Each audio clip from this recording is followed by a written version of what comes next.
Would you please join me for the invocation, the Pledge of Allegiance to my very good friend, Council Member Sedalia Sanders. How are you? I'm good. Will you start with the invocation, Madam Chair? Yes. Our Heavenly Father, we come this afternoon knowing that this is a new year. And in this year of newness, we recognize that this is the day that you have made, and we should all rejoice and be glad. Lord, as we have been the beneficiaries of your goodness and your kindness, we're asking that you would make us instruments of kindness and goodness to our fellow human being. Lord, as this body deliberates on issues that are so important for this district, we ask that you would impart upon them your divine guidance. Strengthen them in areas where they may be weak, and in those areas where they are strong, Lord, ask them to use it for the benefit of others. Lord, we would be remiss if we did not also ask your divine guidance on those who are on the battlefield. The women and men who have paid the ultimate price, we ask that you would comfort their families. And then those members of our community who may be enduring hardships, losing their homes, finding themselves in economic downturn. Lord, we ask that you would be with them and give them your hand of mercy. These and all blessings we ask in thy name. Amen. Amen. Join me, if you will, in the pledge. Ready, begin. I pledge allegiance to the flag of the United States of America and to the republic for which it stands, one nation, under God, indivisible, with liberty and justice for all. Thank you. Thank you, Councilwoman. Very nice to see you. It's always a pleasure, Madam Chair.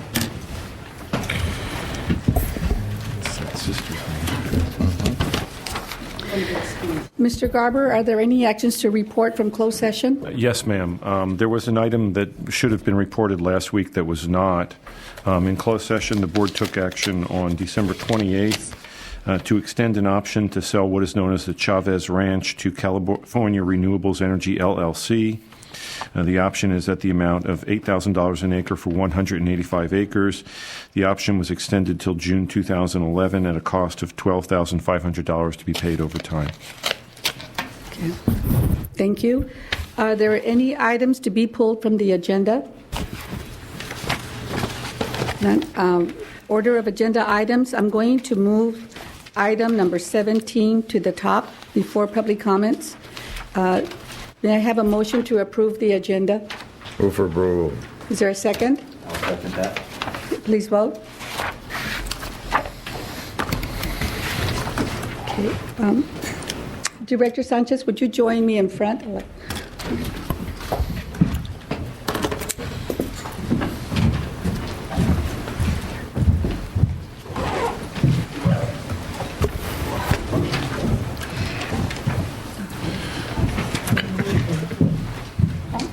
His glasses.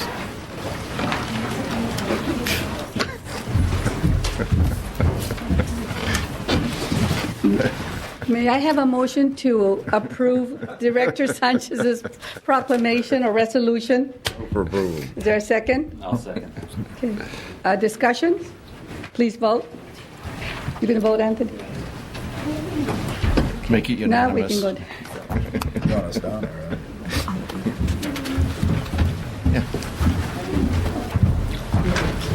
Matt. Yeah.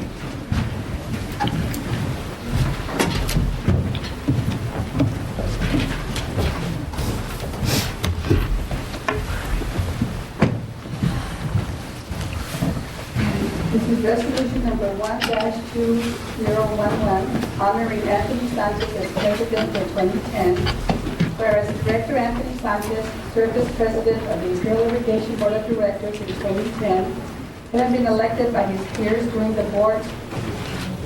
You can pick up my glasses. And the reorganizational meeting of December 7, 2009. And whereas Director Sanchez is partly associated with his office, display skill and acumen in presiding over all meetings and official proceedings of the board And whereas President Sanchez has foremost in his mind and conducted, has kept foremost in his mind and conducted the business of the district in a manner that was entirely consistent with his standing as a public agency that is responsible and accountable to its people that it serves. Now therefore be resolved that the Imperial Irrigation District Board of Directors does commend Director Anthony Sanchez on the completion of his term as president and the meaningful contribution he made to the institution during his tenure. Congratulations.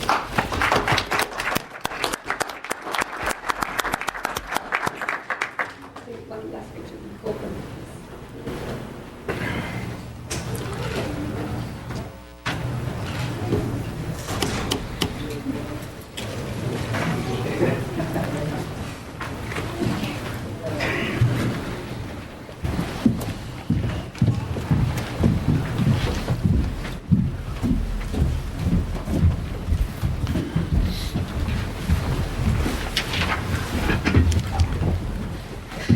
Now is the time for public comments. I will limit the comments to 5 minutes per speaker. If you will notice, starting the new year, we have a new system at the board where we have very simple contraption that will eliminate when your 5 minutes start with a green light. Minute number 4 will have a yellow warning light, and at 5 minutes will be the red light, and then you are to be will be politely asked to stop speaking, and if not, we're just going to ring you off. So, anyway. What happens if you don't want to leave?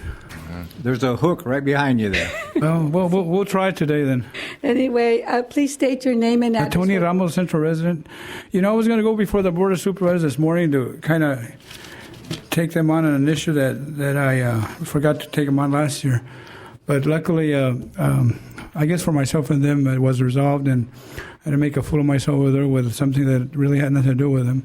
But at the same time, you know, when people speak about public issues and public concerns, you know, I was going to tell the board that the issues that concern them that they shouldn't be aware of is like Win Zero, Proposition 8 that they voted in favor of, to a resolution against it, which I backed up. I mean, not Proposition 8, I'm sorry. Proposition 8, 10 was one and Proposition 8 was another one. SB 1070 was one that I, from April till the end of the year, that I pushed that the board pass a resolution, they finally did. And then the Williamson Act. And then the one that I feel that's going to affect all of us now is this lawsuit by my good friend here in the audience, Mike Morgan, and Foster Feed. Is it Foster? Foster Feed Incorporated, because I guess Mr. Morgan, and I do consider him a friend regardless of what he does against the IID. I don't know the people in Foster's, who they are, or what really concerns them. But at the same time, you know, this is going to cost the ratepayers. And I do believe this, JP. You said that, and I don't think you'll shy away from what you said, that it's going to cost between $80 and $110 million more to the ratepayers to fund these generators, right? Something like that? Correct. It's correct. And then the public says, well, you read it, and it could go in one year and go out the other, but not with Tony Ramos and his family and his constituents, because we are concerned about this. We are very concerned. What I understand, Stella, was that they're saying that those two resolutions, and one of those resolutions does not give you the right to fund these projects, but I think Judge Jones or somebody said that there's nothing contradictory about that and that you guys could go ahead and do it. But in any case, when there's a lawsuit, everything is placed on hold, you know. And I'm sorry to say that I wish it didn't happen. I wish it didn't happen because they say, well, the economic impact that's happened, not just in the United States, but worldwide, is subsiding. It's not. It's getting worse. People are out of jobs that were 2 years ago. They're still out of jobs. And it's going to be people like you that are going to have to cluster together and defend us. And I saw an ad, Mr. Desert, I think it was December, I can't remember a ad where you're a member of the Christ Community Church Board of Directors, right, Mr. Desert? New Creations, men's and women's homes. Pardon me? New Creation? New Creations, men's and women's homes. Oh, it was the Board of Directors of that, yeah. And, you know, you took an oath here, and not, which is more important, where you took an oath with God to defend people, not just there, but everywhere. And not to come back and pick on you, but I believe that you're going to decide what to do with that issue too, not just you, but the other board members. And And in doing so, I just come to you not to plead, not to beg, but to stand up firm and defend this lawsuit, and find out that we're on the side of the people. There's more of us than there is of them. And when there's more of us, people in the courts will tend to believe the mass is more so than a few people. Mr. Ramos, I believe you have 1 minute left. The green light is bouncing back and forth. I thought it was going to be a yellow light. What happened to? It's 1 minute and 30 seconds. Okay, I'm sorry. Go It on. wasn't a yellow light then? It's a green light? It's coming. Getting It's a there. new gadget. That you just wasted 15 seconds. Well, I'll wait for that hook to come up and pick me up, but in any case, Stella, I'll mind what the desires of the board is. All I'm trying to say is that this really hurts us right in the gut, and don't hate the people that are suing us. Try to deal with them in a professional way, if not in a legal way. But at the same time, Stella, decide what's best for the people. And it's going to be you, 5 people, that are going to defend us. If you're privileged to information about the lawsuit, I'm sure you won't discuss it with no one else. And at the same time, do what's best for the people. Stella, thank you very much, and God bless all of you. Thank you, Mr. Ramos, and Happy New Year to you. Anyone else? Erin Miola, Colab Imperial County. Just wanted to invite you to the annual Colab State of the County, State of the District Breakfast on Friday, February the 4th. We would, as always, hope that the district would be sending someone like President Mendoza to give about a 10-minute talk and then be available for some Q&A. We think that that's been beneficial to members and also to IID in the past. So that starts at 7:30 in the morning at the Stockman's Club in Brawley. Again, Friday, February the 4th. So thank you. Thank you. Do we have any other public comments? If not, we will conclude that and go with comments from the board members, starting with Director Hanks. I have no comments. Director Menville? I just want to say that last night I attended the ECA committee meeting up in La Quinta, and Dr. Koch and Mario Escalera went over some project updates with Midway to Bannister transmission lines, Sun Peak Solar, AB 32, greenhouse gas compliance, and the GIS project. And then were we going to make any comments on Director Sanchez as the ex-president? You're welcome to Okay. do. Well, I just want to thank Director Sanchez for his time that he spent here in the last year as president of the IID. I think he did an excellent job, and I want to congratulate him again on being reelected for another 4-year term along with Director Hanks and Director Desert. So thank you, Anthony, for your service. Okay. Director Desert? Yes, I'd like to also congratulate Anthony on the year as president. Wish him the best of luck. All of us the best of luck and success. Thank you. On everything we take on here. Okay. Director Sanchez? Thank you all for giving me the opportunity, and I just congratulate Director Desert and as well as Dr. Hanks for another 4-year term. Thank you. And I would just like to thank you, Director Sanchez, for your leadership in year 2010. I know some folks think it's an easy job sitting here trying to direct the meeting and trying to work with the other 4 directors, but it can get stressful at times, and you did very well. Congratulations. Dr. Brady? Nothing, Madam President. Mr. Garber? No comments, ma'am. Okay. We will now go on to the consent agenda. May I have a motion for approval? Move for approval. Is there a second? Second. Madam President, I would like to make a correction on 1C, page 24.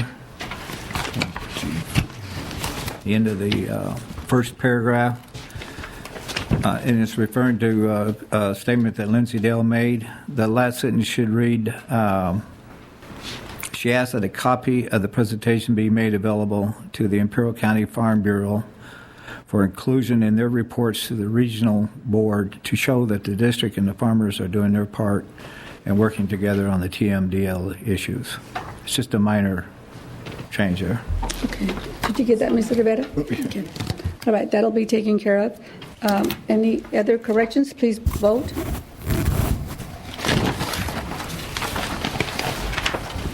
Moving on to information. Water General Matters. Mr. Ross? Mr. Ross?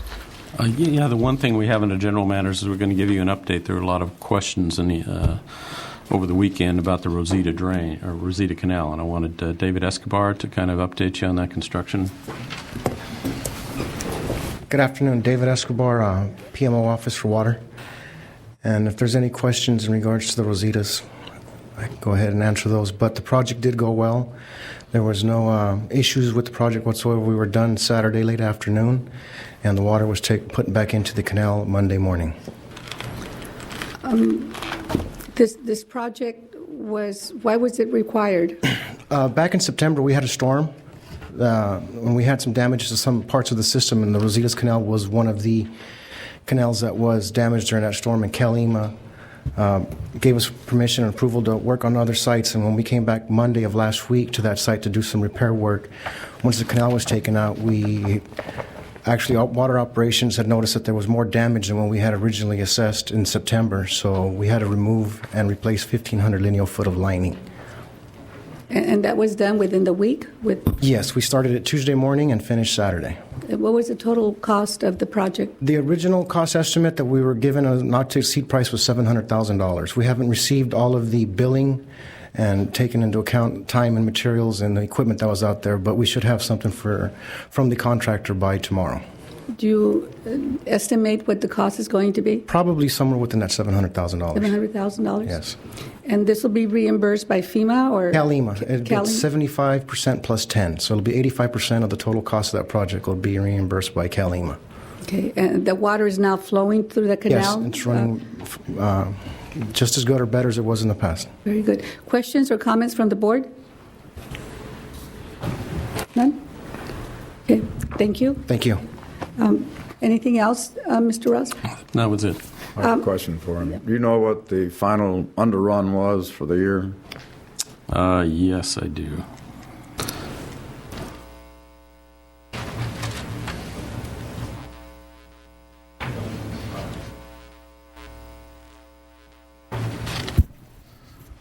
It was 245,966 acre feet. 246. Okay, thank you. Okay.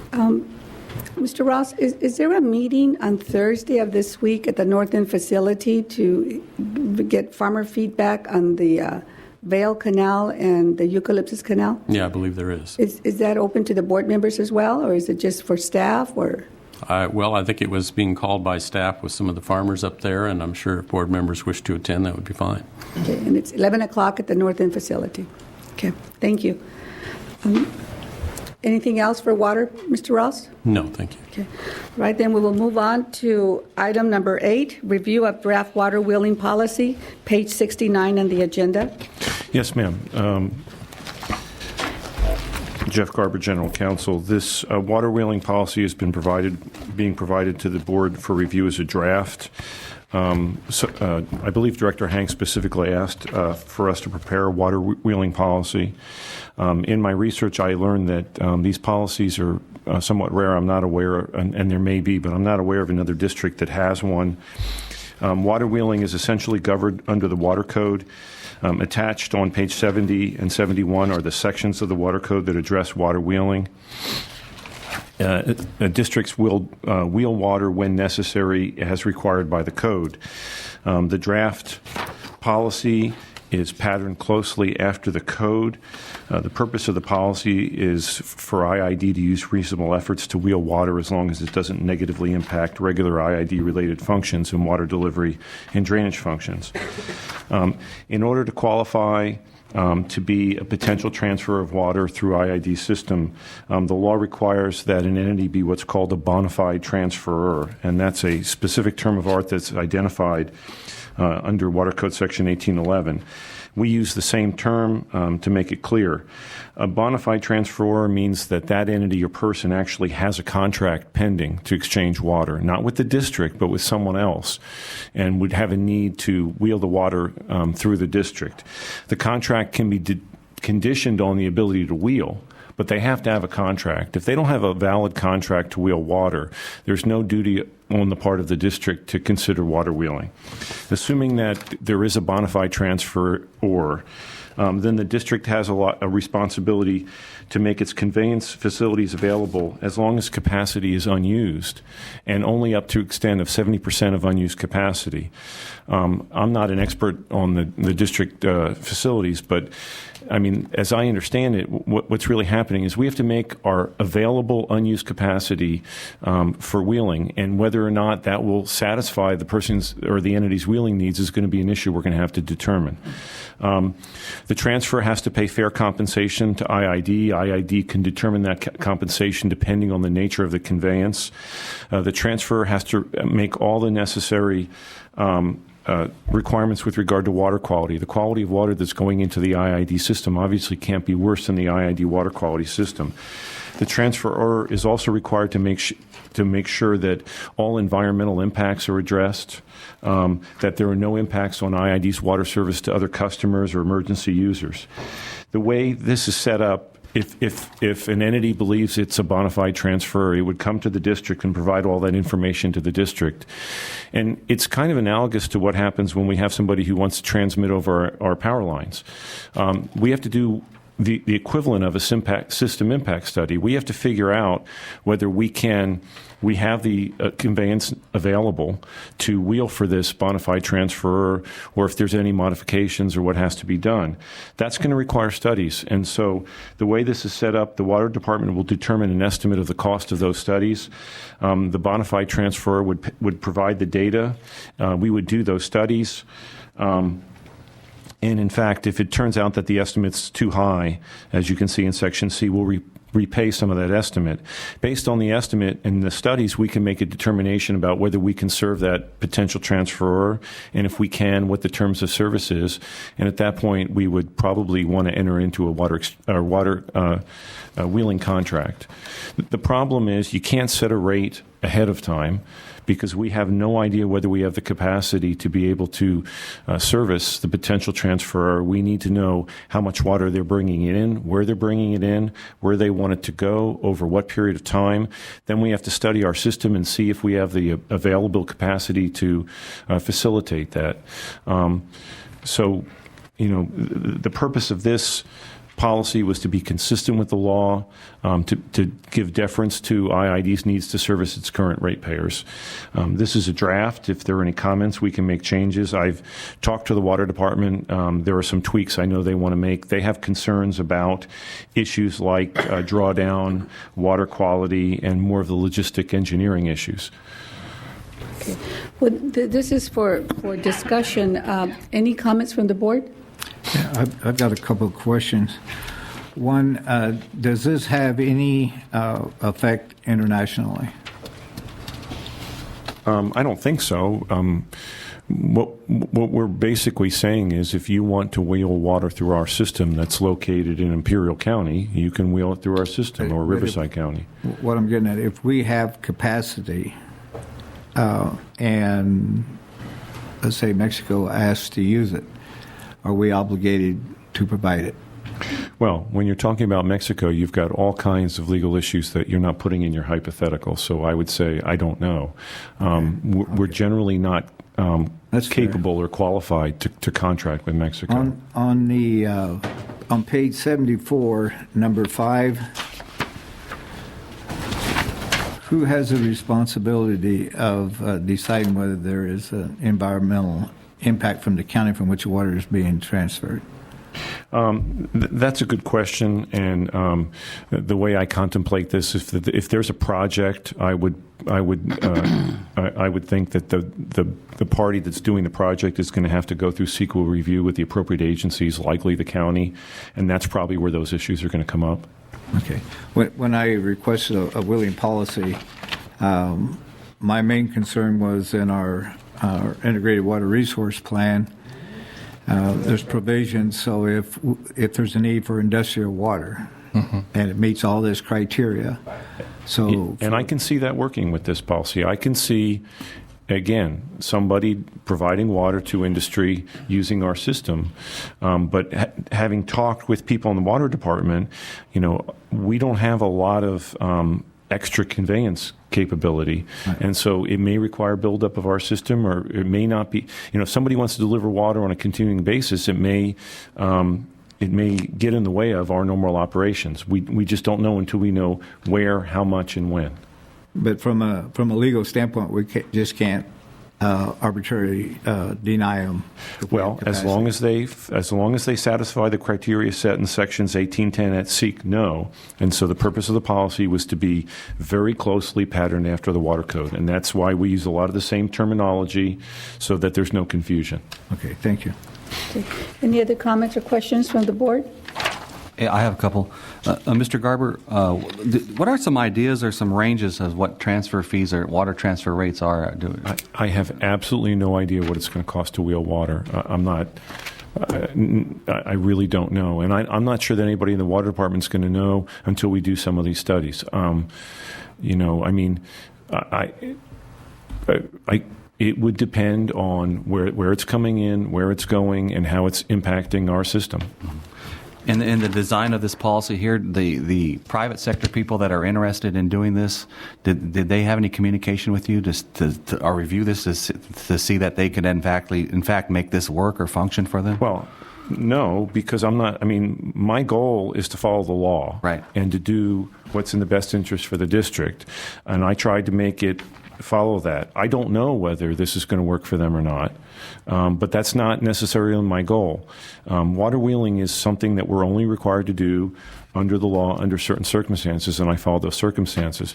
As a general rule, wheeling water is going to be a hassle for the district, but to the extent that we're required to do it, we should do it. Mm-hmm. Thank you. Any other questions? So this is from comments from the board. Where does this go from here? Well, I know I've been talking to some folks in the water department. They want to make some further revisions. If there's comments from the board or public, let me know. I can bring this back, maybe not next week to give it a chance, but in a couple of weeks, and we can make this a final policy. A final comment. Would it be prudent to have the private sector maybe reviews or interact with them a little bit? I didn't mean my comment to mean I don't care. I'd love to hear from them, sure. Yeah. And the names of those private people that are interested? I don't know who they are. But it's primarily geothermal we're talking about conveying it to, or? The only thing that I'm aware of just from talking to people is that there's some folks who might be interested in seeing if they can wheel water through our system to provide to geothermal, and there's a particular geothermal that they have in mind. I don't know where that water would be coming in or how it would go through our system, but those folks should look at this, and if they have any comments, they should let me know. Thank you. If the staff makes substantial changes to it, will you get us a copy of that? What I can do is when I bring it back, I'll bring you a red line as to any changes that we make. But I can tell you, based on my conversations, we're talking about minor tweaking. But I'll give you a red line so you can see how it was changed from this version. All right, thank you.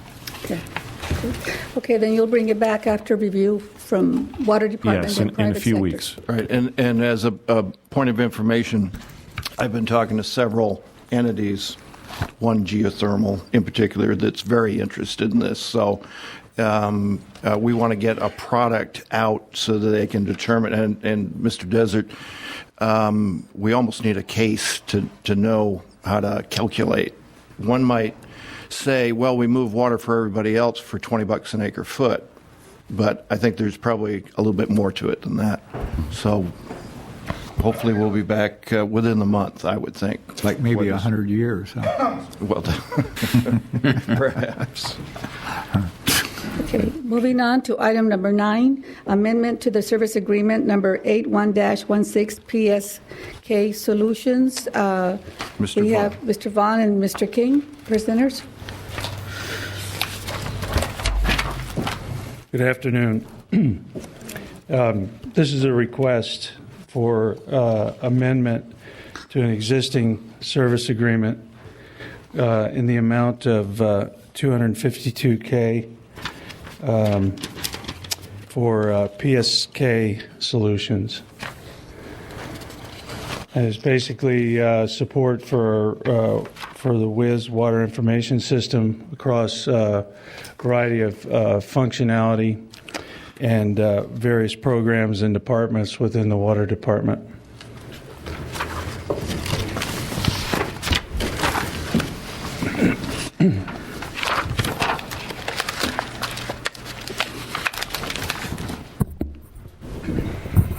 The Water Department on board with all this, Mr. Vaughn? Yes, we are. Presumably, yes. Yes, we are. Okay. Mr. King, would you come forward, please? Yes,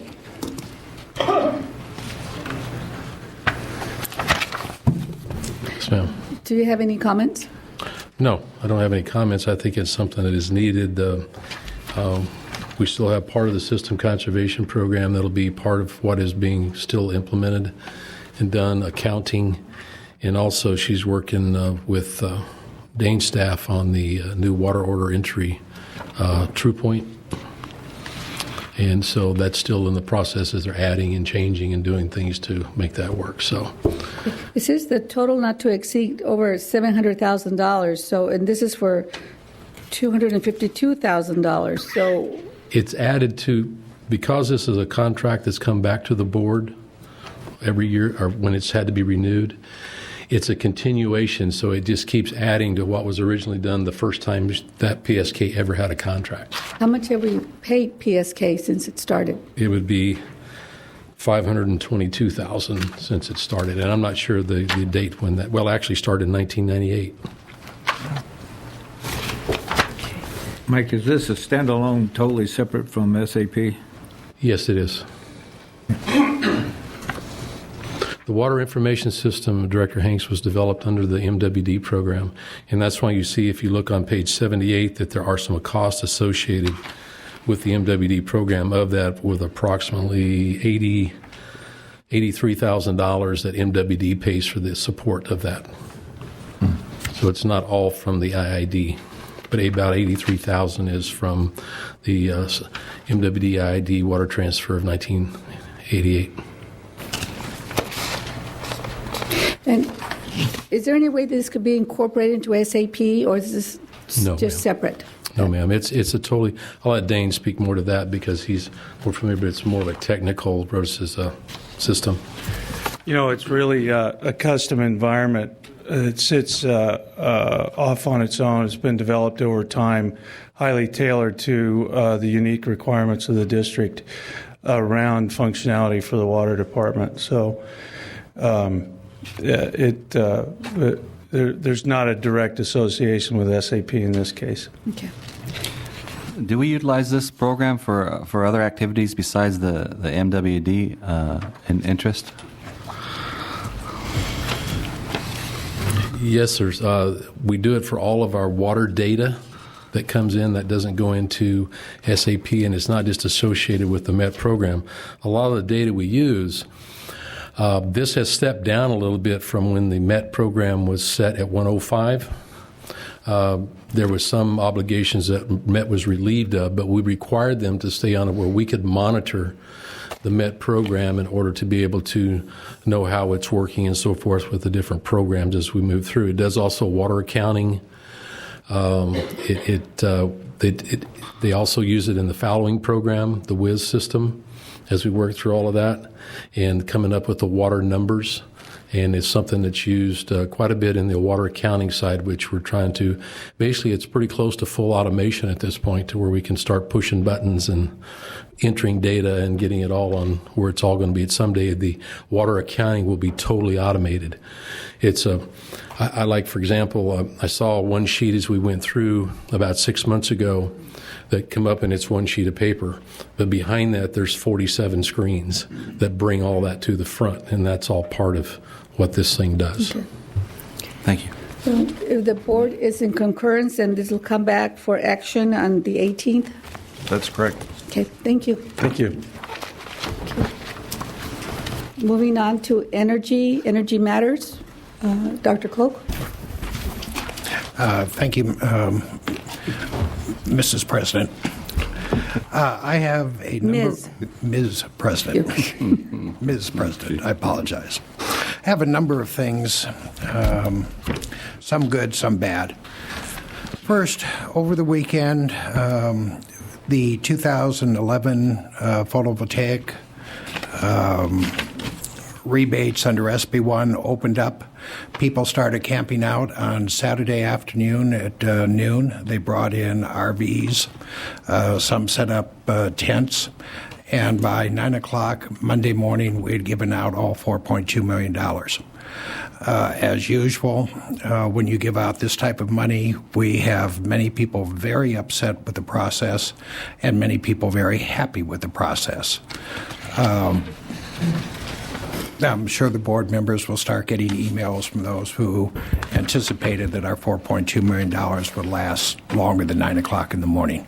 That also includes all the residential dollars that we set aside. If the board remembers, we made a policy decision to set aside 20% of the money. I believe it was 20% of the money for residential customers only, and the developers determined a way where they could go in and acquire, in one case, all the members of a particular Indian tribe and request a rebate for each of the tribal members.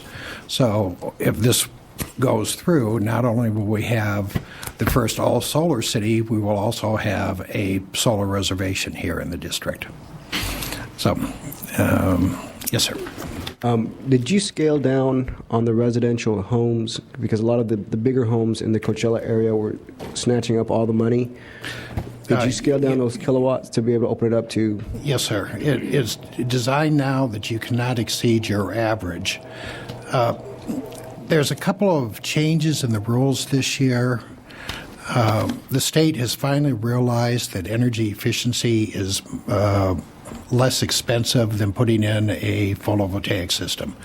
That for most people, if you're going to spend $20,000, you will have a bigger impact on your electric bill by spending the $20,000 on putting in double or triple pane windows, insulating your attic and walls, upgrading your building envelope. And the state now has minimum energy efficiency requirements before we can give them the rebate.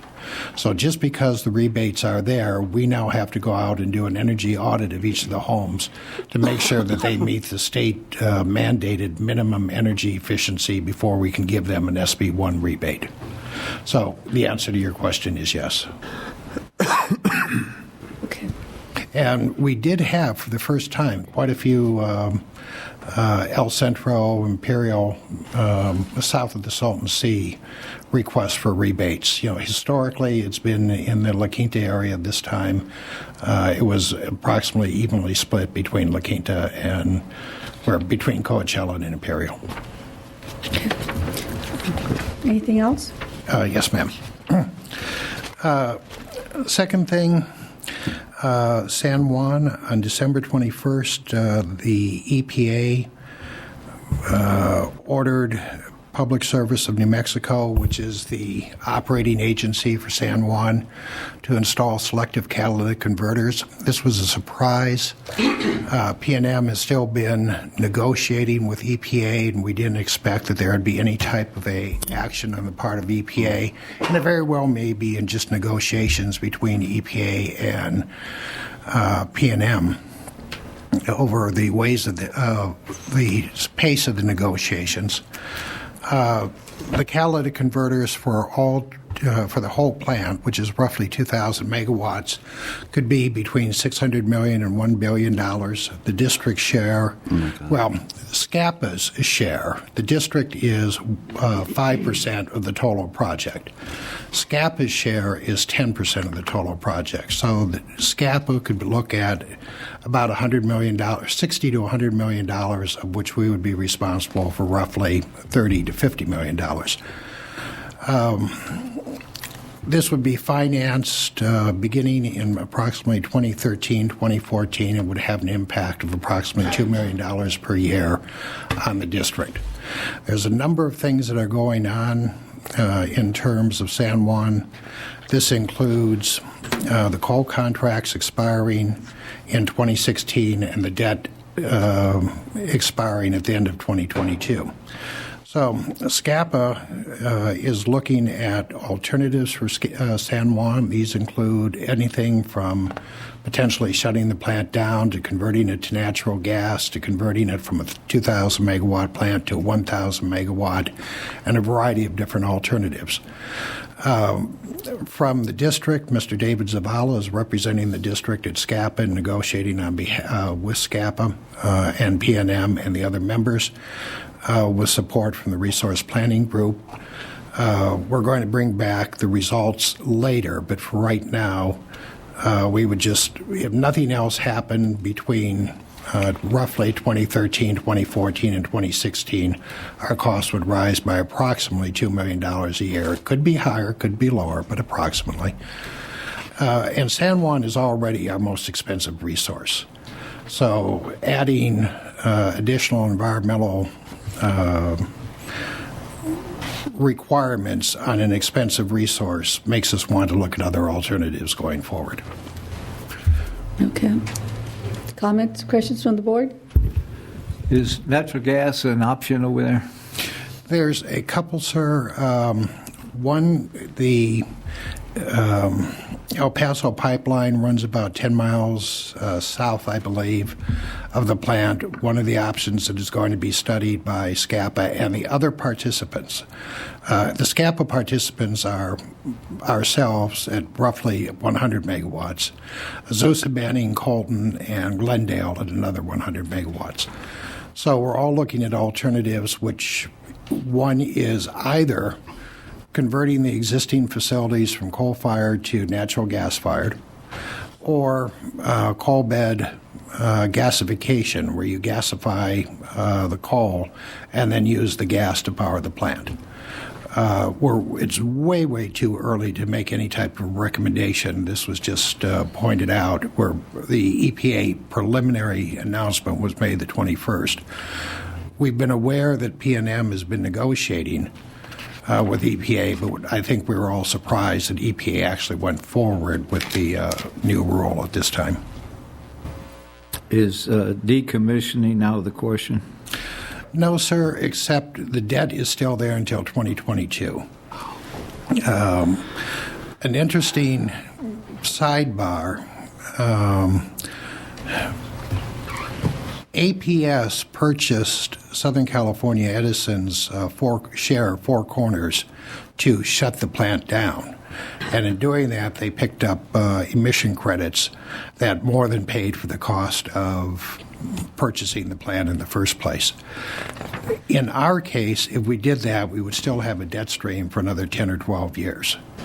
And is it worthwhile to pay the additional cost knowing that the debt stream expires at the end of 2022 and that coal costs are likely, not guaranteed, but likely to decline in 2016?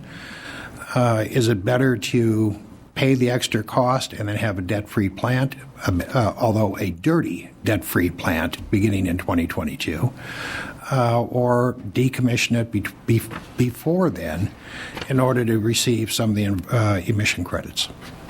Who handles the M&O over there? M&O? Yeah, maintenance on the plant. Oh, PNM. PNM? And we have, we are uncomfortable, we're unhappy with the history of PNM and have been working with them for a couple of years attempting to increase the plant efficiency.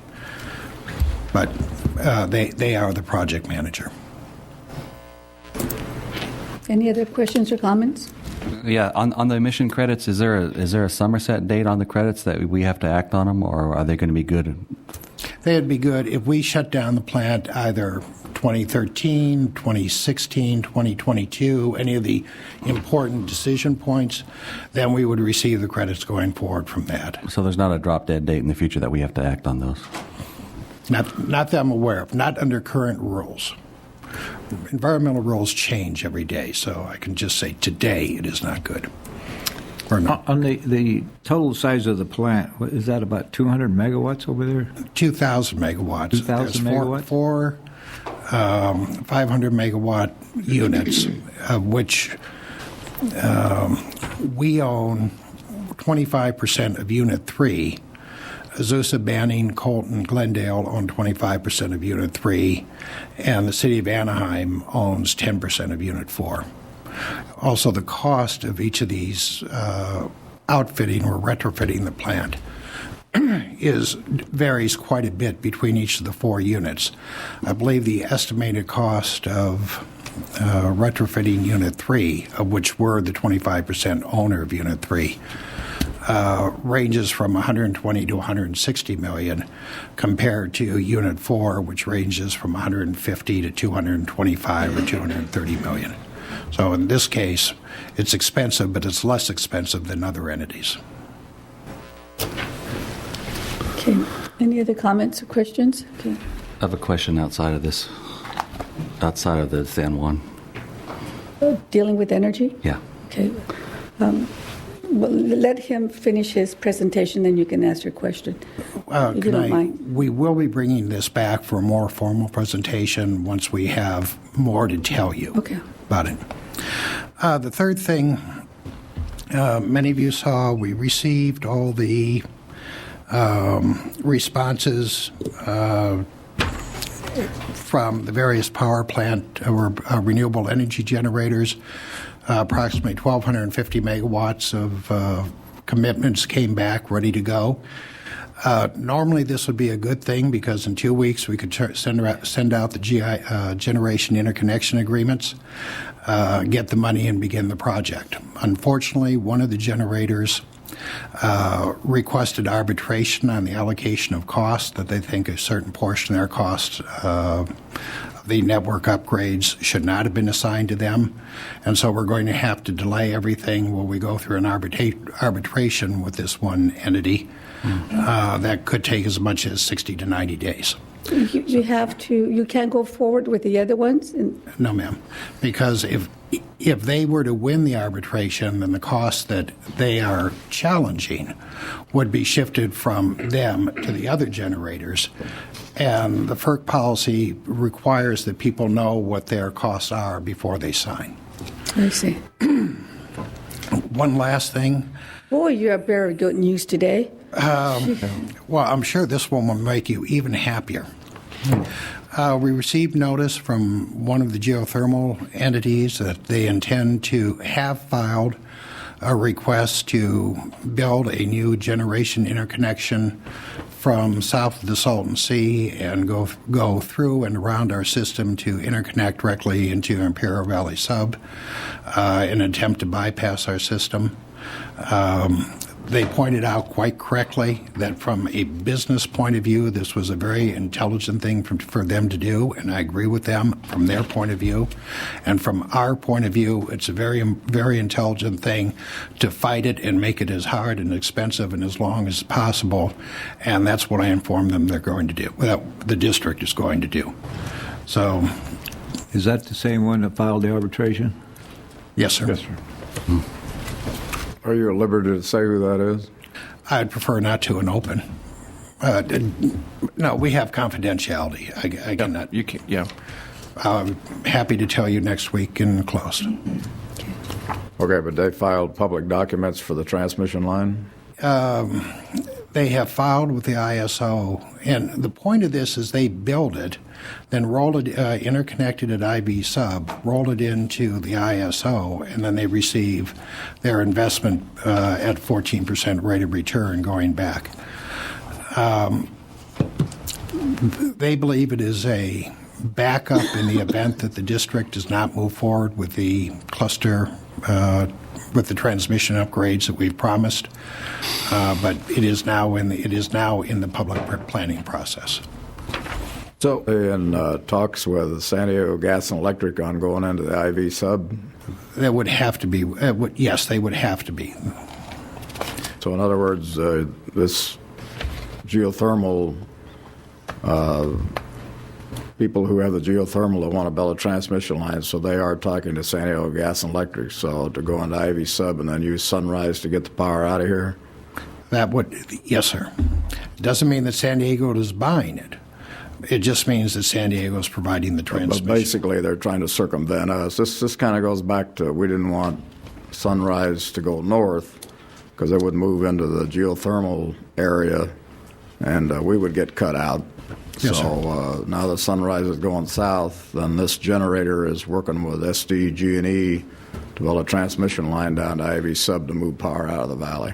I don't know that they're working with SDG&E. It could be just the same way that any other project gets built. They put the start point and the end point, get it in the planning process, and then negotiate at that point. But if I were going to build a line, I'd want to know that there's a place for me to park it at the other end. Yeah. So, it's Mr. Garber? Yes, sir. Is this a proper item for us to take into closed session next week? This being the bypass or the... Yes. Can I think about that for a moment and talk to Mr. Koch? It may be, but I just need to know a little bit more. All right. Well, If it is, do you want it brought back in closed session? Yes, sir. Okay. Director Sanchez? Just to reclarify, it's the same company who says that they want a backup, and they're the ones who, in case we don't follow through with the cluster study, but they're the ones who are holding it up with the 60 to 90 day arbitration? Yes, sir. You want to discuss this in closed session, sir, next?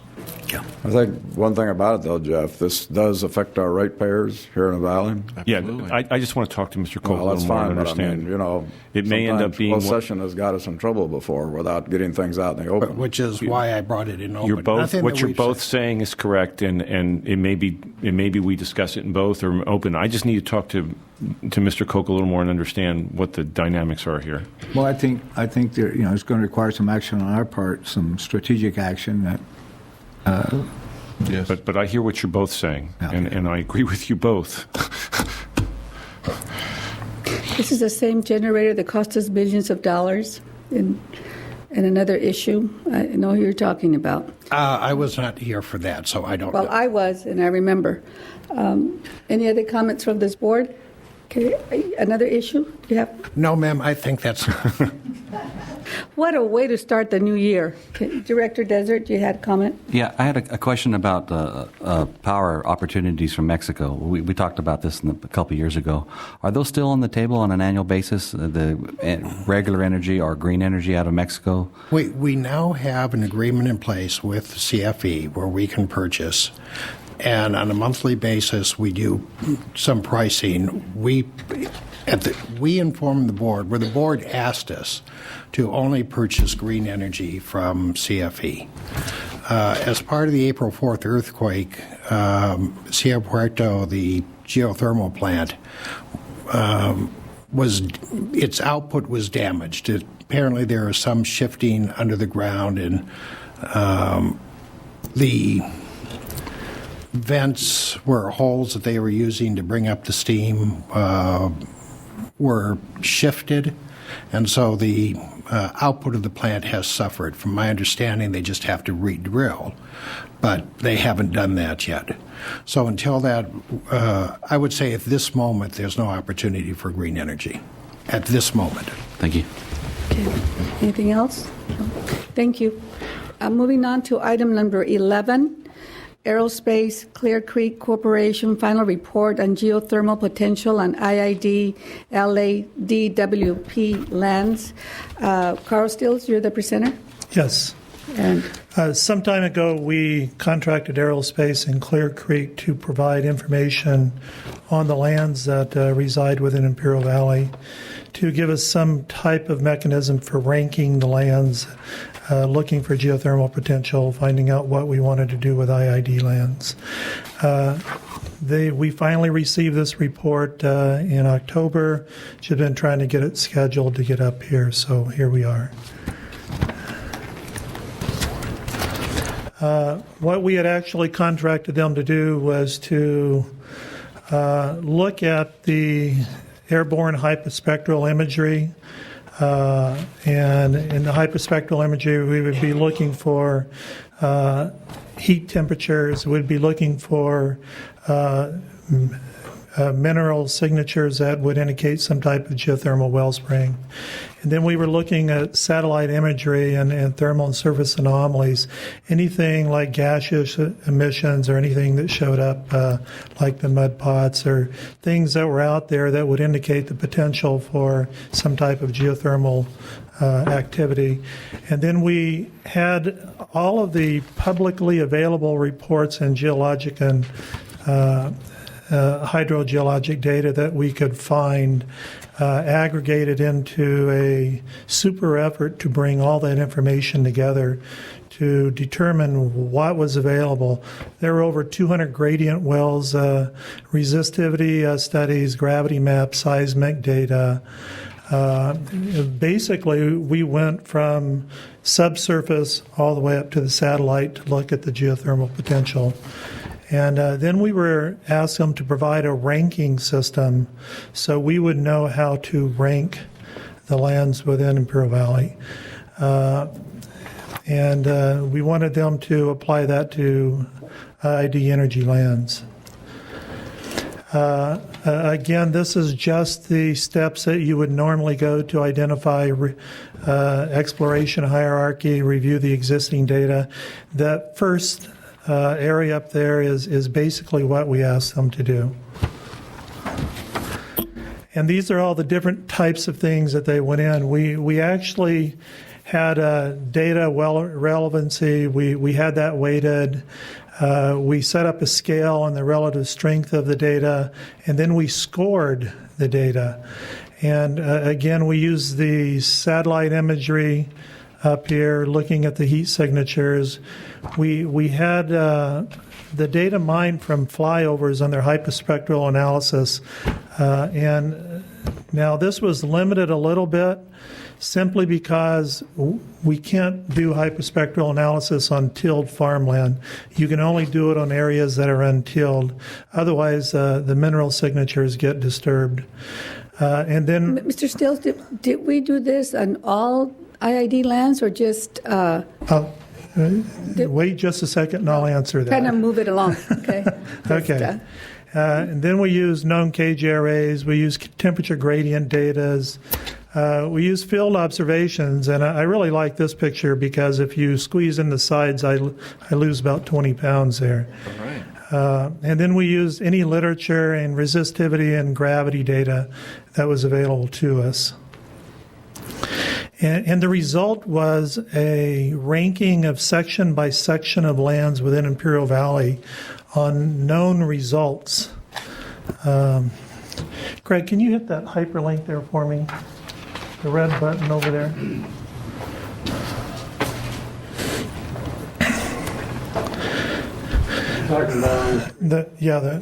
The red button right there, yeah, that. Now maximize that if you would. What we ended up doing was taking all this data and putting in IID's GIS system. And out of the GIS, then we overlaid all of IID's lands. All the hashed lands in there are IID's lands. So now we can coincide the lands that we have with the ranking for geothermal potential. Basically, the report says anything 20 and above is a geothermal potential. Obviously, the higher number, this is just conditionally formatted. If it had a high temperature gradient, it was scored. The higher the number, the better potential for the resource. So the basic report, anything above 20 has some varying degree of geothermal potential. Can you click that off again?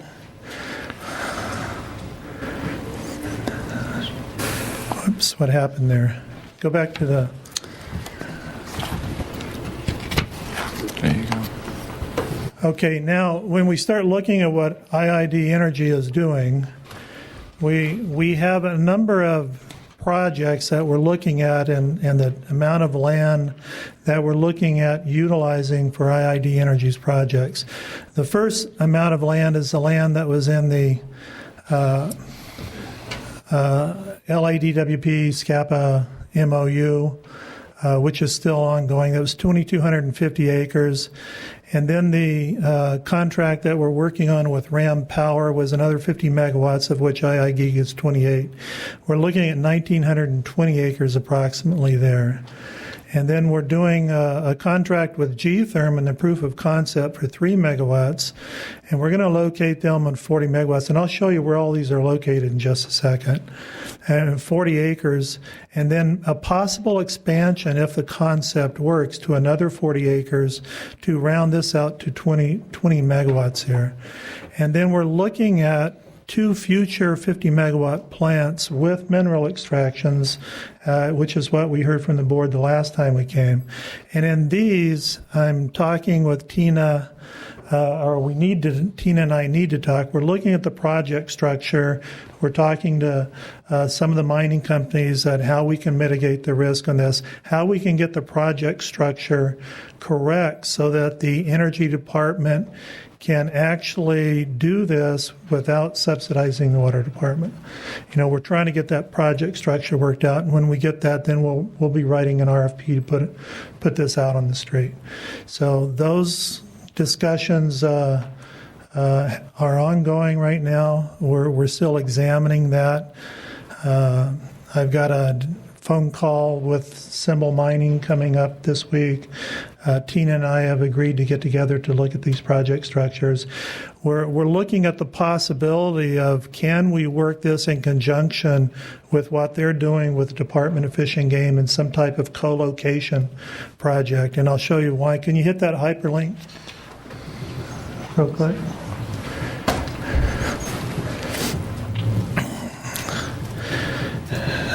Can you raise that up just a little bit?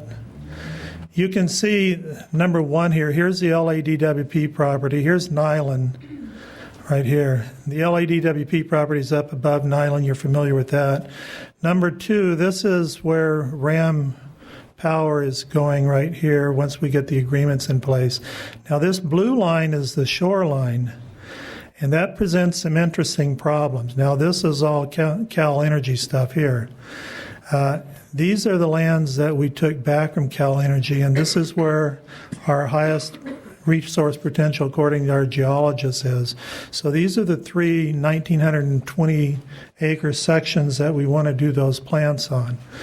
Now, G-Therm was going to be up here above Nyland, but because of the trust land issue and the potential or the litigation that's on there, we're actually looking to move them here at the corner of Alcott and Davis Road, and that is working on a swap with another company there. So once that swap goes through, we've got 80 acres right here.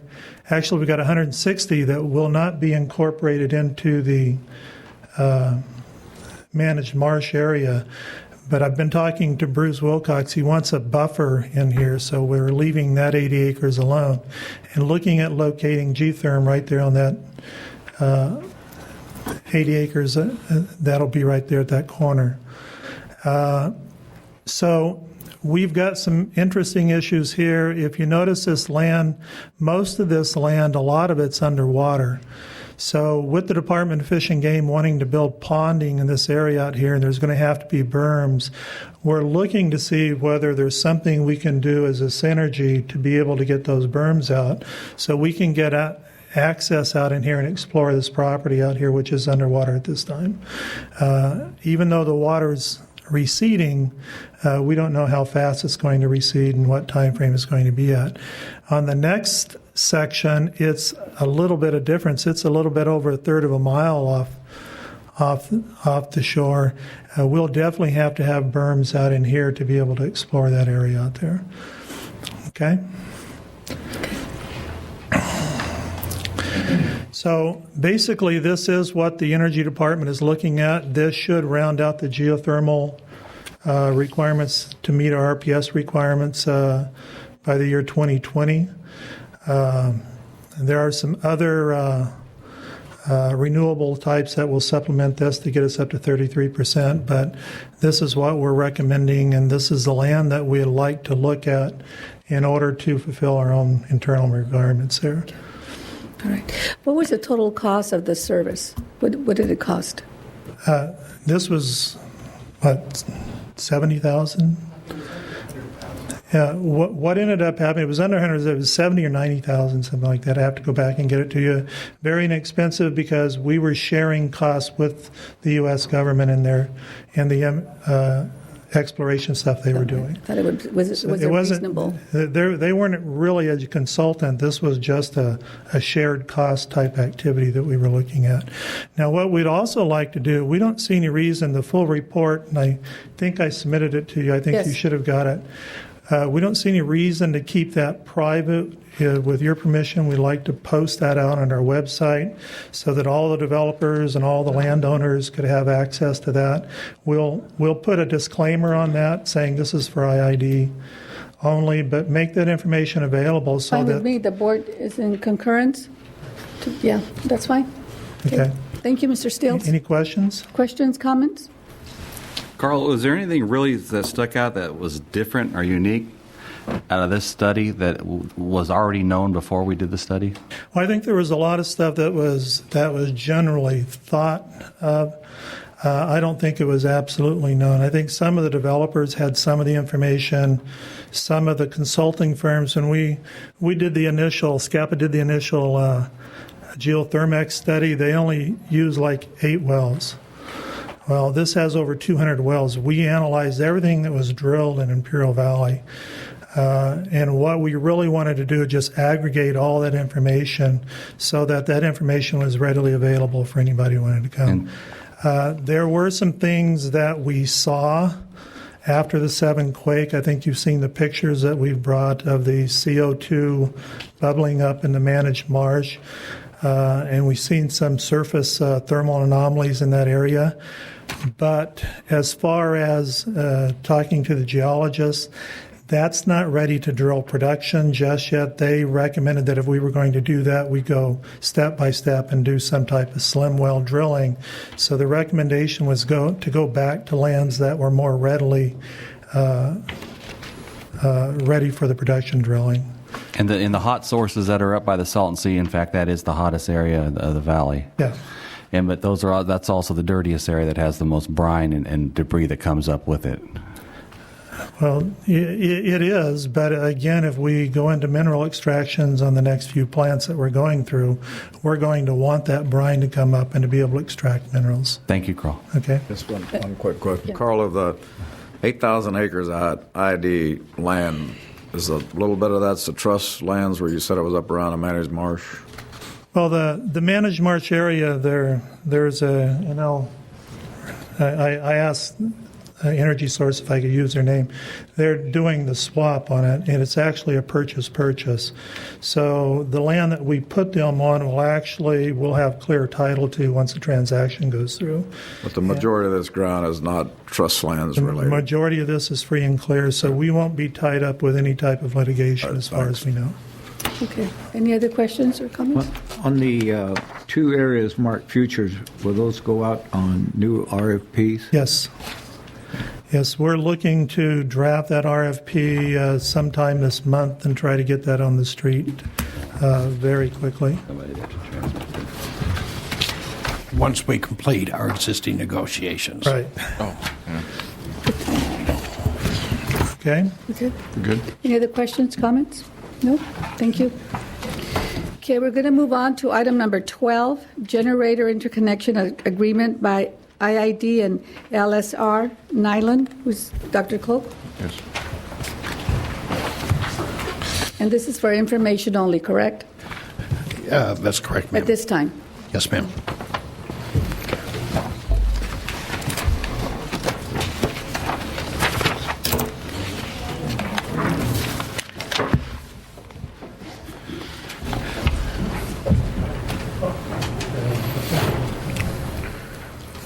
Good afternoon, Ms. President, board members.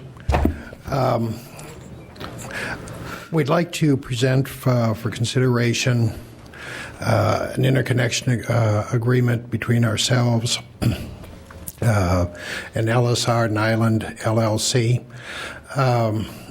In 2007, before we began our current cluster study, we received an interconnection request from Carbon Capture. Carbon Capture subsequently assigned its rights to LSR Nyland. the developer was having problems and kept attempting to drag out the process.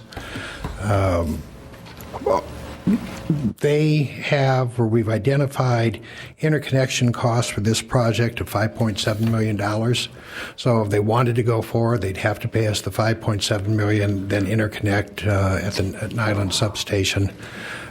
They've already informed us that all they're going to do is enter into the agreement, sign and suspend, and then move forward probably with flipping the project to some other developer at some time. And they have that right. So we're just asking that we move forward with the interconnection agreement and allow them to sign and suspend. Does that basically move them to the end of the line, or? No, they keep their interconnection rights. They don't have transmission rights at this point. They just have the right to interconnect. And Jeff, you see any problems with this? I don't think so. It's been a while since I've looked at the tariff and that contract with regard to this issue. questions or comments from this board? So you will bring this back for approval? Next week. The 11th? Yes, ma'am. Okay. Mr. Cope, was this a peaker plant? Carbon capture, yes. At one time, it was a peaker plant that they were looking at exactly like the Nyland facilities. But over time, it kept changing. They wanted algae production there to capture the algae. They use the algae to capture the carbon. It went through a number of iterations until they finally realized they weren't going anyplace and just sold out. But the site itself has value both to themselves and to any other potential generator who would interconnect at that point. Okay. This is a deal that Paul Ing and Jack Strobel and Ed Hale were involved in, right? Is Ing the biologist from San Diego? If so, yes. Right. Okay, any other questions or comments? No? Thank you. Thank you, ma'am. Moving on to item number 13 on your agenda, award request for proposal number 784 to Irby Construction Company, create service agreement. Mr. Escalera. Thank you, Madam President, Board. The Energy Department went out for a new service proposal, a 3-year service proposal requesting services from industrial contractor to assist the district forces in our construction and maintenance of our transmission and distribution system. This work also includes work on our fiber optic, our California or general orders 95 and 128, I'm sorry.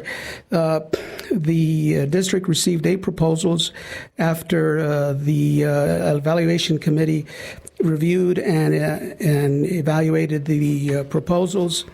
And I do want to mention the name. The evaluation committee consisted of 4 members of the Energy Department, Mr. Al Miner, General Superintendent of Construction and Maintenance, Mr. Carlton King, Assistant Manager of Construction and Maintenance at La Quinta, Javier Solis, General Superintendent Construction up in La Quinta, and also Mr. John Romero, Superintendent of Line Crews, and also, of course, we had someone from Construction Management, Contract Administration, Mrs. Carmen Angulo, on the committee. After evaluating all of the 8 proposals, they have recommended that the RFP be awarded to Irby Construction for an annual service agreement of $6,075,000. This is a 3-year service agreement for a total of a little over $18 million. The board will note that this is substantially less than the last agreement that we've had. We have steadily, in the last, at least the ones that I've been aware of, in the last 3 go-arounds of the service agreement, we've been actually weaning ourselves a little bit from these services. It's gone down from about $14 million a year. Now we're down to $6 million a year. And we're doing that work ourselves, or we're just not doing the work? Well, part of it is of course, I think we're doing a better job of scheduling and budgeting. That certainly is part of it. Part of it is we're also doing our work, but a good portion of it is also we're pushing work away from service agreement and actually going to hard bid, which gives us a little bit more latitude. And then hopefully, as we go through the more iterations of this type of service agreement, these will get smaller and smaller. Certainly it is now. It's also the recommendation of the Energy Department, and that we would like to bring this to the board for And approval the at the next committee was meeting. unanimous in its recommendation? Yes, it was. Comments or questions from this board? How many other bidders were there? There was 8 that submitted bids, 8 firms. And the rating, was it closed? Was it? I'm far not privy apart? to the Okay. rating, President Mendoza. Well, can you tell us whether it was a low bid? There was 3 qualifying bidders of the 8 that I was somewhat. They were the second bidder. The first one that had the lowest bids had a multitude of exceptions, in my understanding, so they weren't chosen. But of the 2 that were the closest, Irby was the lowest bid, not by much, about 10 cents an hour. So Irby was number 2. Can you tell us who the other number 1 and number 3 were? I'm not sure that I can. I don't know if I have anybody here from contracts. But I can tell you who the third, there was Irby, Hinkle, and McCoy, and Wilson were the 3 ones that were qualified by the evaluation committee. Say those again. Irby? Hinkles and McCoy, Irby, and Wilson. The problem is that the exceptions, and I don't know all the details, but the exceptions amounted to an inability to award a contract under that bid, so it's hard to consider the low bidder when they had that many exceptions. One big thing that we have to, at least from our point of view, is that one of the requirements is be able to work on our 34.5 system. That's what we particularly have down here in the valley with rubber gloving, which, in other words, it allows the crews to work hands-on. Irby is the only of the 8 that has that qualification. In other words, all the other ones would have to do it with hot sticks, which is a much slower process. That's one of the qualifiers that we had asked, and that's one of the exceptions that the other 7 had. And how do the other ones work towards doing that? I mean, who certifies that? Who has the ability to do that? The To state? get rubber glove, the state does that. See? They would have to have applied with the state. Is that a variance? Is that a permit? Is that It's actually a certification. They have to go out and get a variance, but they have to have a training program. Their apprenticeship program has to address those practices. And Irby's the only one that has that. Of the 8 one that submitted the bids, Irby's the only one. We, in fact, don't have that variance. We don't have it? No, we don't. Why not? Because we have Irby that has it. There comes a time when we're not going to have Irby. Are we going to be able to do that ourselves? When that comes times, Mr. President, I'm sure that we will make sure we address that. Cool. And that was one of the specifications in the request? Yes, it was. Okay. You know, I have, over the years, I haven't had a problem with Irby's work or anything like that, but I raised a couple of eyebrows lately on some of their quotes. They're so close to the IID. I mean, if it was a horse race, you wouldn't throw a blanket over them, you'd throw a washcloth over them. Too close. I'll be honest with you, Director Hanks, that's one of the reasons that we're going now to bids and not use them as such on our service agreements. We're also, even within the service agreement, we're going into what we refer to as not to exceed quotes from them. We feel that that's going to keep them a little bit more honest. But, you know, it is what it is. It's our crews are very competitive with these pricing, so you're not going to get a lot of differences anymore. The crews and staff has done, I think, an excellent job in the last few years in making our crews more efficient isn't the right word, but providing them with the right tools and processes that we're getting close. And I don't think it's, from my point of view, Director Hanks, it's not so much that Irby's gone up. I'd like to think that we're coming down. I mean, I'm going to be honest, what kills us is overhead. And when you take overhead out, we're very competitive. In some areas, we're actually cheaper. But overhead kills us. That goes for water, construction, and maintenance as well? I could speak to that. You were there at one time? I could speak to that about 3 or 4 years ago, but I'm not sure that I could do that now. I just, you know, the purpose of the contracting is a saving. You know, and if we're not getting the saving or it's costing us, then we have to start taking a look at those things. And we are. I mean, it's one of those things. Is do you then bulk up, and you know, this represents about 6 crews and additional support staff. If you bring those up, we could probably do it very competitively with the money but you still have to add that 58% on top of that, and then that just the economics don't work. Irby hires locally, do they not? Every one of their persons are local, except I believe the only one that doesn't own a home is the superintendent, but he's basically local. Is there any way any of these other groups have opportunities on any jobs here, or so we take a look at them? Or? When we bid out, in fact, Wilson is their parent company, or Wilson itself did the K and KS line. They subcontract a lot of that work. They've done a lot of that work. They're both, Hinkle and McCoy I'm more familiar with. They do a lot of work for San Diego. They're very good. There's nothing wrong with their bid. They presented a very good package. But when it went down to it, Irby just beat them out by this is the closest one that I have ever been familiar with. But to answer your question, yes, they are. On the work that we bid out, and we leave it open for everybody. Okay. Any other questions? Comments? And you'll bring this back on the 11th? Yes, I will, ma'am. Thank you so much. Thank you. Okay. Moving on to item number 14, major work authorization start requested signature page for information. Angel Marcial. Mr. Marcial.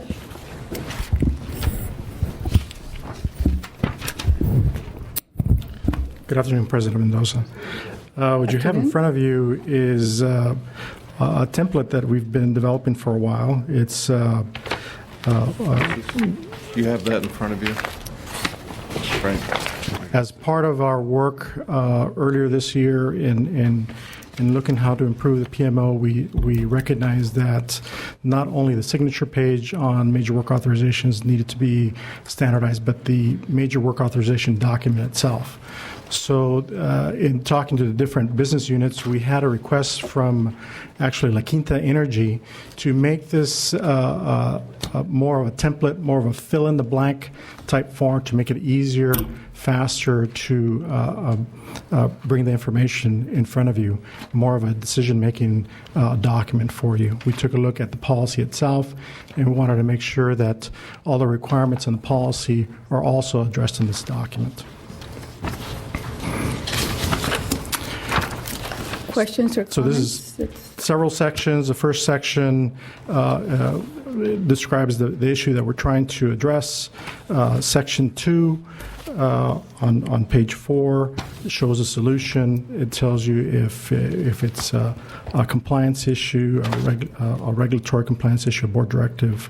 It tells you a little bit about if it's a temporary solution or if it's a permanent solution, the strategic initiative that it addresses, and so on and so forth. So it goes through, and all the requirements that are in the policy are in here. We believe that this template will address probably 80 to 90% of the projects coming forward. There's always going to be some large exceptions to this, but there's also at the end of the document there is an appendix section where if other information is necessary for the owner to present to you, they can have it there. On page 10, section 4 is the signature page that we're asking for. There's Matt Desert's signature page. Okay. So, and if you've noticed, a few of the last major work authorizations have used this page. So we are already starting to use this and trying to make it standard for everyone to use. I have one question. On the start date, because I know there's some ongoing MWAs that have been in the process being developed. That's correct. Instead of going back and having to rework them and a lot of redundant work, have you established a starting time, basically a clean start date, so you don't have a bunch of redundant work going on? We had a version of this go out for comment to various business units late November, early December. We just sent out some corrections based on feedback on this in late December, right before the holidays, right before the new year. And already the new MWAs going forward are using this. We're asking for the signature page, because it seemed to be an issue, for the signature page to be used in the MWAs that are already in process. And I'm waiting for additional comments for a couple more weeks, and then we'll probably establish a date, and then depending on the comments. I think it'd that come be back. helpful if we could establish a date. There haven't been very many comments on this, so this is pretty much ready to go, I think. Okay. Should we print out the names of the signature page, the individual, or do we just leave the titles? They change from depending on the department. So there's different, for example, different owners, different budget analysts that take a look at it depending on the department. So I would have to have maybe 10, 15 different versions of this thing in order to have. I hear you. Angel, I had some questions on the narrative section on the description of the MWAs in the signature page, and then if the SAP report's included or a budget report's included, as to what is the dollar value that is included in the SAP program at the time that we get the MWA? Is that just how much the project is going to be budgeted for, or is it how much has been allocated and spent to date that far? I don't understand your question. Well, let's say the project is $5 million in the narrative on the agenda item that they're asking us to review and then to agree to. So when you get an MWA request, okay, is that what you're asking about? But how much, at that time when the board takes action, how much is in the budget on the computer program or on the accounting system?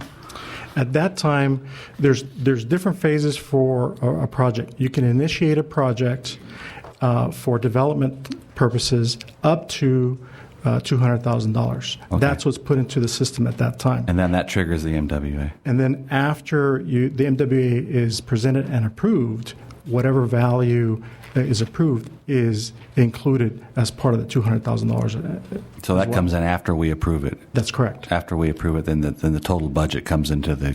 That's correct. Computer, the MWA program. Yes. All right. Thank you. Okay. Any other questions? Mr. Campbell, anything? No? Okay, so you'll bring this back when it's all, you have all the comments, or this is it, or you just... As far as we're concerned, this is it. This is it? There was Okay. a question on that signature page, and we wanted to bring forward. All right, very good. Thank you, Mr. Marcial. Moving on to item number 15. That's Energy Department Letter of Credit Refunding Revenue Bonds. Mr. Broking? Yes, I have two short updates on what the Finance Department has been doing regarding financing. The board has previously authorized a $200 million commercial paper program. We currently have a $100 million letter of credit with Union Bank. We're in the process of trying to locate another $100 million for letter of credit. We've been working with several banks. Some have expressed interest, some have been pretty lukewarm. So over the next month or so, depending on whether we're successful or not, we'll be bringing that forward to the board and updating you on that, and hopefully we will be able to obtain an additional letter of credit. But the market is just so tight right now; it's very difficult to get that, but we're still trying. That will provide needed liquidity for us because of the lawsuit. And then the other issue I wanted to update you on was the planned refunding of the commercial paper program. This month we should reach the maximum that's allowed to be outstanding for the Energy Department. We plan on taking that out with long-term debt. So basically exchanging short-term debt for long-term debt. They'll be refunding revenue bonds. We have our first presentation scheduled next week. We'll have all the documents ready for review, and then we would bring it back on the 18th for the board action. If it's approved, we would plan the price the last week of January, and that would be approximately an $80 million deal. Questions or comments from the board? Thank you. Purchasing card policy number 2465. Mr. Broking. Yes, at our last board meeting, I believe it was our last board meeting, there was some discussion about the existing policy, and we were asked to bring it back so the board could discuss it further or ask staff questions about it. So that's what we're doing. I have no formal presentation, but would be willing to try to answer any questions.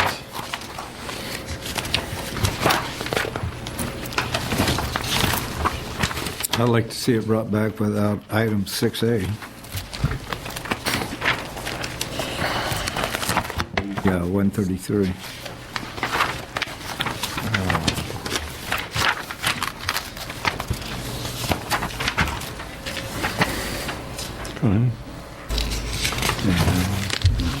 Well, we can certainly do that if the board wishes.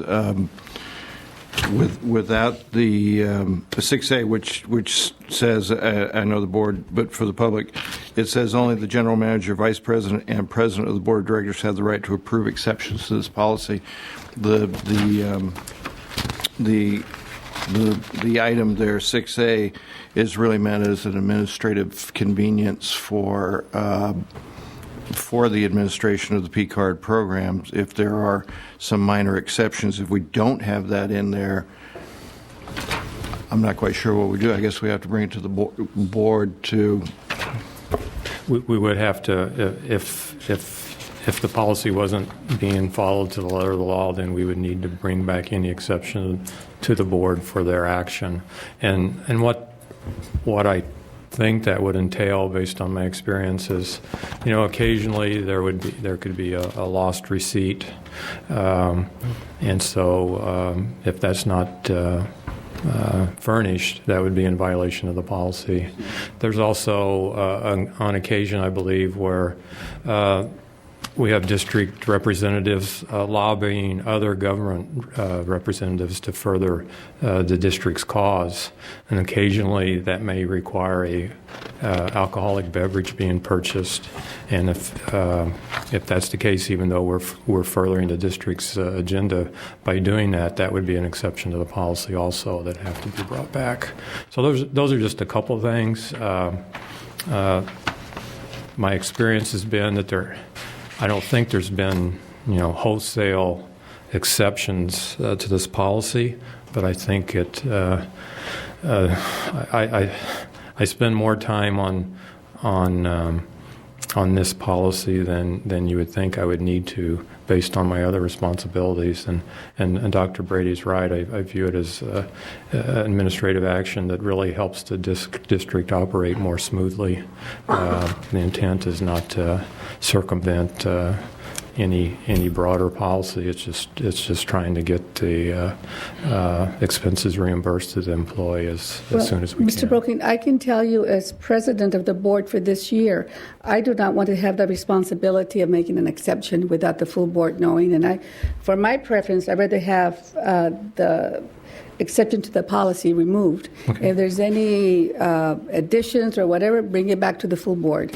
After the latest experience we had with the P cards, I feel more comfortable not having this exception in the policy. That's my opinion. I don't know how the rest of the board feels.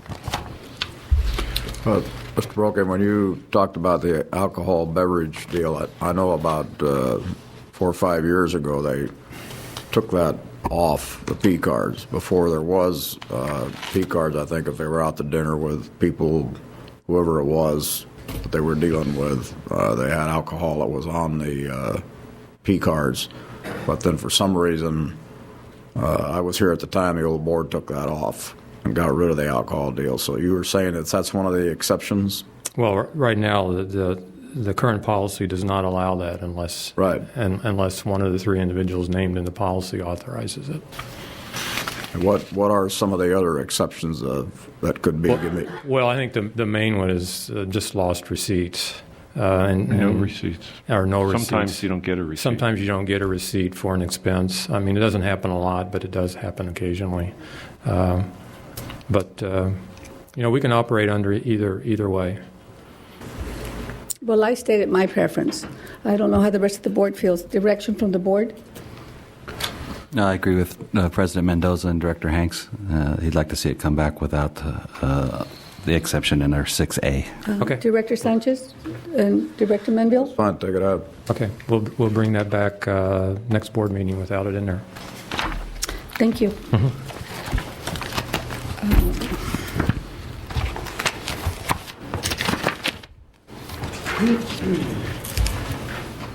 Okay, we did 17. We honored Anthony Sanchez already, so we're not going to honor you again. So we're going to go to Number 18. 18, page 140 on your agenda. Yes,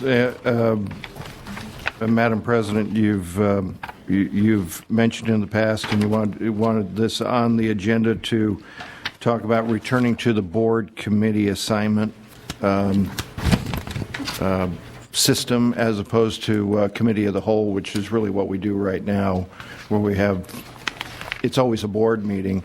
My experience over a very long period of time is that, at least from a GM's point of view and staff point of view, committee work is very effective for us because we can work with a committee of 2 board members, hash out a lot of details, get some feedback, and then of course it has to come to the full board for approval anyway, any major item. I would like to go back to that, and I would ask at this time the board members if they have any preference in serving on these standing committees and the study committees. And I just want to remind the board that if it's a standing committee with a specific jurisdiction, we're going to have Brown Act notice and agendize those meetings. So if it's an ad hoc committee that's just formed for a limited purpose and goes away, we don't have to. Okay. Which tends to be I a just study quick group. comment. If the board feels that I agree, they still wish to move forward with committees, obviously 3 or more minds on this board will prevail, and I'll take your wisdom on it. But as still one board member, I still don't like committees. I'd rather just have all these issues brought back to a full board. I understand what you're saying, Director Sanchez, but the minutes of all the committee meetings are going to be included in the agenda, and the board members have a responsibility to report on their committee meetings, and they will not take any action. Any action that will be taken by the full board. I look at these possible committee meetings and the study groups as a way of getting to know more about the district, the business that we're conducting, and being more knowledgeable. It's not to make decisions without having the full board informed and also engage. That's not the purpose. And so I guess at this time, what I'd like to do is, Gloria, if it's possible, have the members assigned, let me know what committees they want to serve on, and then next meeting on the 11th, I'll go ahead and we'll vote on it and make it official. You have about a week to work it out. And from the list, it sounds like the committees on the top are probably longstanding committees that will get Brown Act agendized, and we would do that. But it looks like the study groups, depending on what they are, may not. They tend to be ad hoc. For instance, I know we have an ad hoc group that's dealing with the salt and sea entitlement issue that's going to be put together and taken apart shortly. That typically would not require Brown Act notice because it's not a standing committee. So keep that in mind. Yeah, when we had the Energy Committee, the only one that would come to the committee meeting for public comment was Cliff Hurley. He would come and then he would leave. So, yeah, those would have to be posted. Sure. Okay, so then if you all will give me your preferences by next week, that would be good. Moving on then to... Madam President, got a couple of questions. There was one missing, I think, in the list. Which is what? HR. Human Resources. HR. We didn't have it before. Do you want to have It is a separate department. Well, it can be. Well, you can do it any way you want. One of the DeVoy? You could do. As I was looking at the list, I think you could probably capture it under administrative services. is what I would think. As I was looking at it, that's where I thought, oh, that's where I fit, or that's where we fit. Do you feel left out? Not at Do you all. want your own committee? No. I do occasionally need a hug, but we'll No, be you're not okay. going to get a hug. You're going to get a committee. Thank you. Okay, Mr. Director Hanks. Yeah, I feel like G11, 12, and 13 should have been included as part of this agenda item. I just want to make sure in our policy, if we need to amend policy to accommodate this, that we look at all three of those. Oh, sure. One of them has to do with board committee chairperson. On these that we're looking at forming, is the board going to be the chairperson, the committee? No, because the board chairperson is not going to be on all these committees. So we actually don't have a chair. Did we have a chair before, Gloria, on these committees? Yeah. One of the What are the two? One of the two. And that could be decided between the two board members assigned to that particular committee. They can choose. But I think your idea about including the policy with this Yeah, I just makes want to make sense. sure that 11, 12, and 13. Yeah, I right. think governance We does- included 11 because that was the procedure, but we agree. The governance is pretty detailed on committees Yeah, because so at the just- time the governance was written, there was a concern that was expressed by the board about, whether the committees would be done in such a way that they would be in contact with the board. So there is some pretty detailed requirements. Okay, so we'll bring that back for approval. Well, next week, On the 11th, and then by that time we'll know who wants to serve on which committee. And if, Madam President, if the board members would get that to us as quickly as possible so that we can put it in the agenda. Okay, very good. Okay, then moving on to item number 19, approval of Coachella Valley Energy Consumers Advisory Committee appointments. Good afternoon. I'm here today to bring to you two new Coachella Valley Energy Consumer Advisory Council appointments. The first would be a reappointment for Ms. Christy Franklin, who serves for the City of La Quinta. The second would be the Ms. Catherine Walker. She would represent a shared delegate for the City of Palm Desert and Rancho Mirage. Whatever you want. I move for approval. Second, you want a second? I'll second for discussion. Discussion? Yes. What about the two new ones that on mine for Imperial Valley? Do they have to get approved through or? Just the Coachella Valley, because the cities are actually nominating them, and they're not coming from board. Anthony, Director Sanchez, I'm still working on the second one, but Okay. the first nomination you sent looks like it's working. All right. Director Desert, did you have a comment? No, we're appointing. How many openings do we have on the ECAC? We have, as of last night, we still have 3. Once we get this ratified, we will be down to 2 openings left. And those are in what valley? Here in the Imperial Valley, Director Desert, you have 1, and Director Sanchez, it's the other one that we're working on. And those vacancies have been vacant for how long?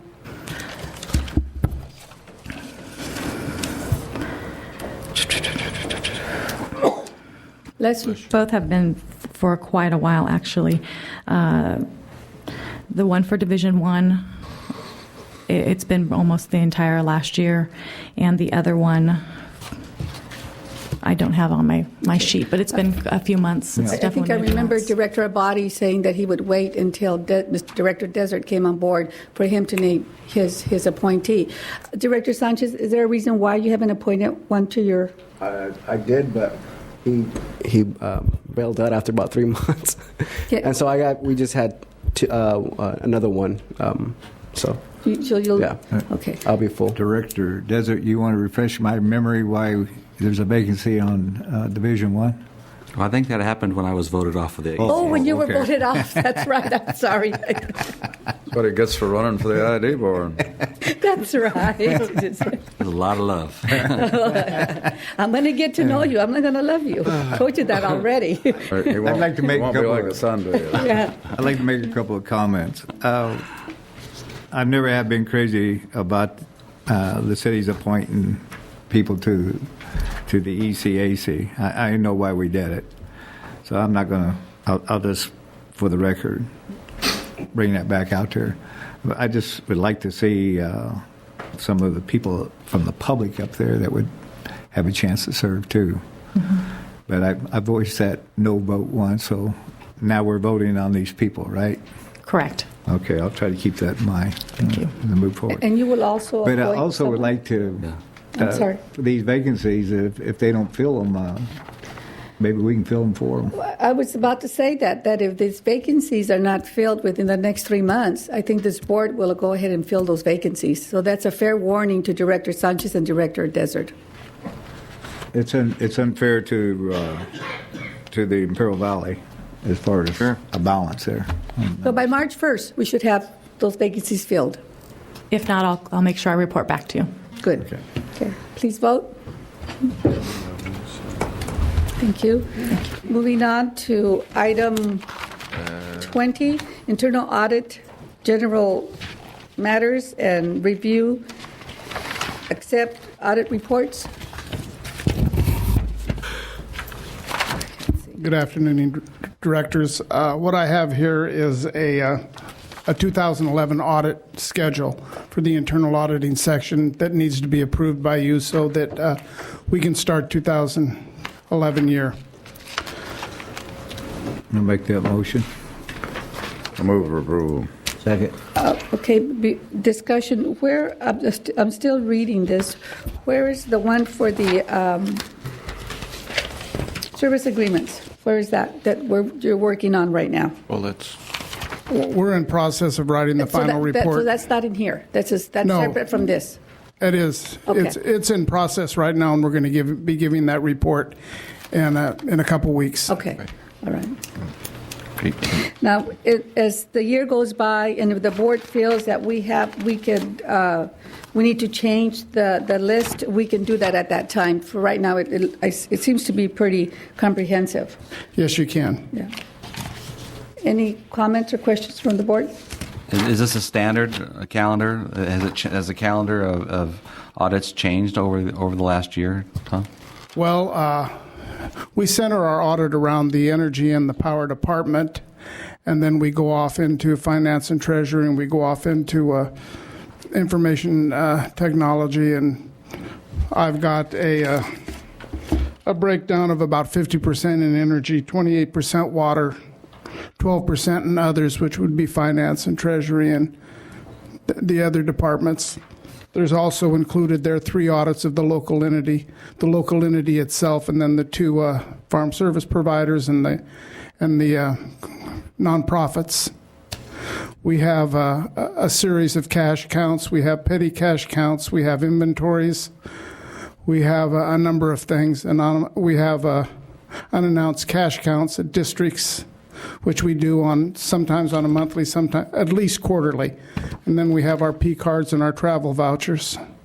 So on top of all of that, we have 21 audits scheduled. How is the hotline working out? It's kind of quiet right now. Okay. Questions, comments? Not, please vote. Okay. Next one. All right, thank you. Craig? You. Well, good afternoon. Good afternoon. We audited the Water Department's inventory of material and supplies in Imperial in 2010, and I have the results of that audit. Let me note that included on that location, WA01, as it's known in SAP, is also motor fuel, motor diesel, and some bulk oil inventories. Although they are reported in the same location in SAP as the Water Department's supplies and materials, we account for them, but we don't audit them at this time, as a different section has responsibility for them. And you'll see that they're noted on the tables on your page 151. At the top of page 151, you can see it says October 21st, 2010. Beginning balance $647,494. Our net adjustment for the entire inventory was only $30, a $30 gain, and that is outstanding by any standard. Then we accounted for the requisitions and the fuel on that specific day and came to an ending balance of $639,759. And you can see how that compares to the 2 previous years.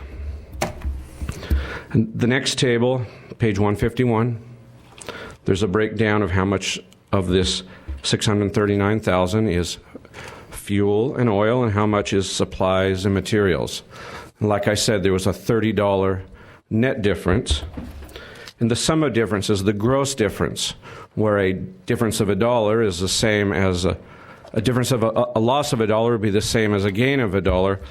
That would be $940, still outstanding by any measure. Both of those indicate a variance of less than 1% on that day. 33 of the 1,254 material items on hand that day required an adjustment. That's a 97% accuracy. So they're doing an outstanding job in the warehouse in Imperial. Are there any questions? Questions, comments? Now, the decrease of $95,644. Yes.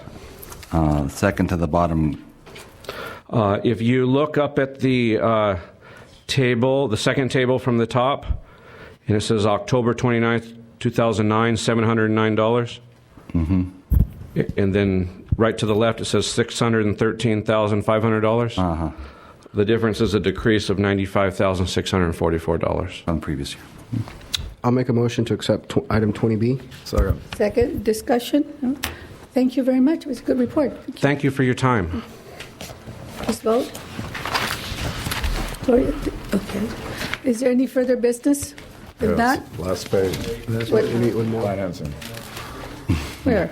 Oh, This one. okay. Mr. Brokey, you're up.